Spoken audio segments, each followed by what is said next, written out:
وفاق المدارس مدارس کا بورڈ ہے، اس بورڈ میں 20,000 سے زائد مدارس اور جامعات ہیں، more than 20,000 مدارس اس میں اس بورڈ کے اندر ہے، اور 3 ملین سے زیادہ طالب علم پڑھتے ہیں، اور ہر سال 1 لاکھ سے زیادہ، ہر سال ایوری ایئر 1 لاکھ سے زیادہ بچے حافظ بنتے ہیں۔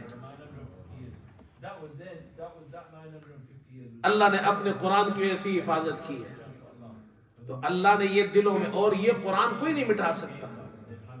میں ساؤتھ افریقہ گیا ہوں، کیپ ٹاؤن میں، وہاں جب پہلے یہ ڈچ کی حکومت تھی اور یہ فرینچ غالباً یہ تھے، تو اس وقت یہ انڈونیشیا کے لوگ آئے تھے وہاں، ان کو غلام بنا کر لایا گیا تھا، اور وہ مسلمان تھے اور کچھ بھی نہیں تھا ان کے پاس، قرآن کوئی چیز کتاب نہیں تھی، وہ سب ان سے لے لی گئی، لیکن ان میں جو حافظ تھے ان حافظوں نے اپنے ہاتھ سے وہ قرآن لکھا۔ آج بھی کیپ ٹاؤن کے اندر وہاں پر ان کے ہاتھوں کے لکھے ہوئے قرآن کے نسخے موجود ہیں۔ قرآن کو کون مٹا سکتا ہے؟ سینے میں اللہ نے، بچے چھوٹے چھوٹے بچے ہوتے ہیں ان کے سینے میں محفوظ ہے قرآن۔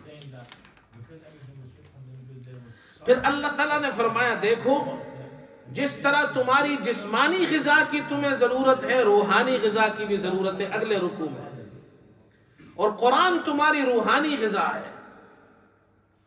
اگر تمہارے بچے کو، تمہیں مسلمانوں کو روحانی غذا نہیں ملے گی تو تمہاری روح مردہ ہو جائے گی۔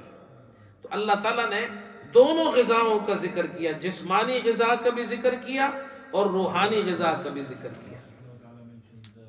سب سے پہلے اللہ نے روحانی غذا کا ذکر کیا کہ یہ قرآن ہے، اور یہ قرآن ایسی غذا ہے جو ہم نے اوپر سے بھیجی ہے کہ شیطانوں سے ہم نے اس کو محفوظ رکھا ہے۔ وَلَقَدْ جَعَلْنَا فِي السَّمَاءِ بُرُوجًا وَزَيَّنَّاهَا لِلنَّاظِرِينَ، آیت نمبر 16 میں، 17 میں اور 18 میں، کہ جو وہی فرشتہ لے کر آتا تھا جبرائیل علیہ السلام محمد صلی اللہ علیہ وسلم پر، تو شیطان سے اللہ نے اس وحی کو محفوظ رکھا۔ اگر کوئی شیطان چوری کرنے کی کوشش کرتا تو ایک چمکتا ہوا انگارہ شہاب ثاقب اس کو لگتا اور شیطان کو بسم کر دیتا۔ تمہاری روحانی غذا کے لیے اللہ نے ایسا پروٹیکشن کیا ہے آسمان اور زمین کے درمیان۔